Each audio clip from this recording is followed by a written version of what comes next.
everyone, my name is Batty, and I've got a lot to say and few people in real life to say it to, so I'm going to do exactly what everyone else is doing, and I'm going to make a YouTube video about it. So, there's no audience like a captive audience. These are my top 5 things not to say to a goth person. Number 1. Do you get dressed like that every day? Yes. Yes, I get dressed like this every day.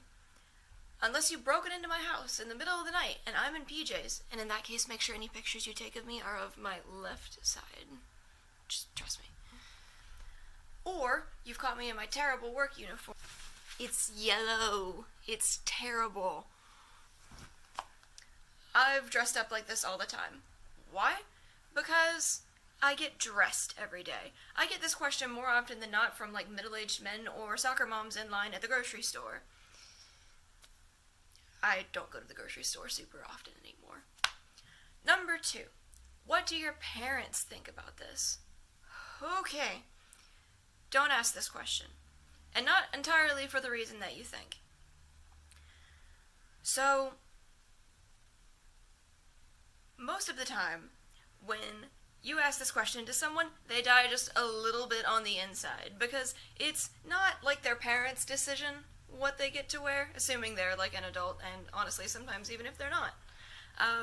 So at best, this question is like frustrating, and they've heard it a million times before, or at worst,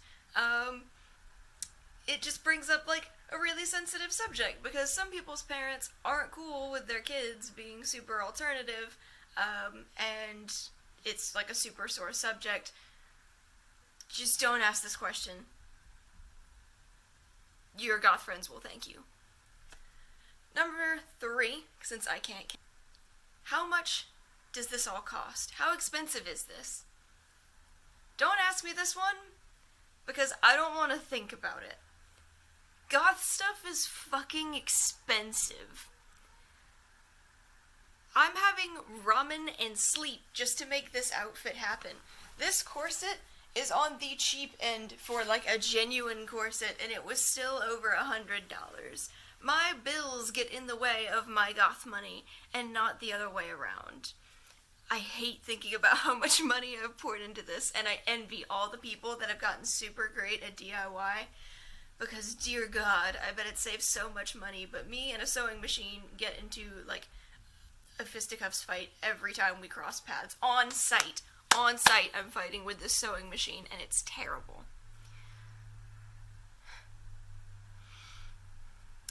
Number 4.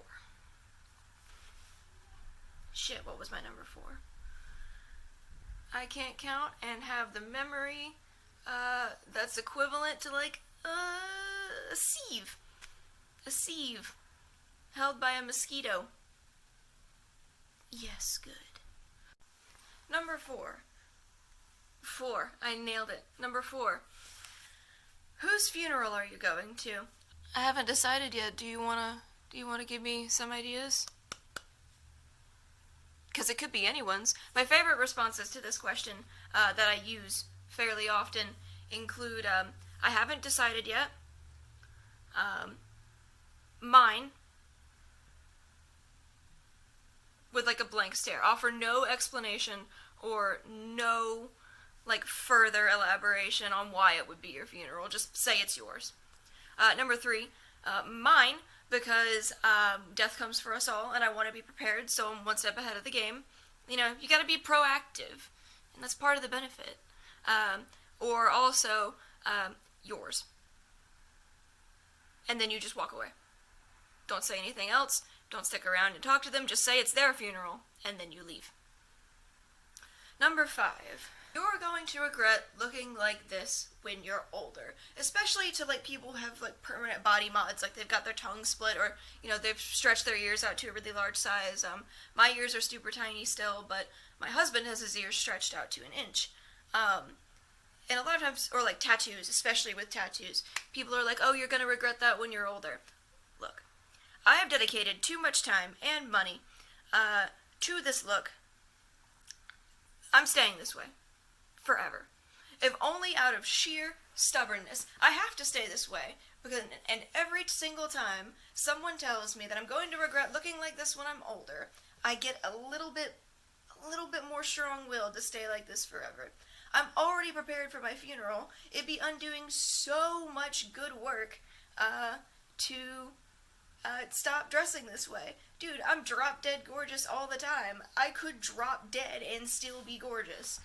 And that's part of what I love about it, is just the super spooky, super, dark look. And, I mean, it's something that I've been in love with since before I started dressing this way. I was 11 and was super into how this, looked.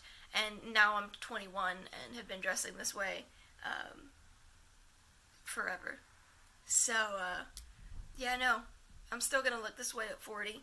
I'm gonna be one of those people reading that meme book, like the How to Stay Goth Past 50. That's gonna be me. Don't ask your goth friends or tell your goth friends that they're going to regret it when they get older, because it just invalidates all their choices that they're making now. So those are my top 5 things not to say to a goth person. You can feel free to yell into the void of the comments and let me know why I suck. I'll probably have that cardboard box moved by the next time. That'll be something to look forward to. Alright, until the next video everyone, stay spooky.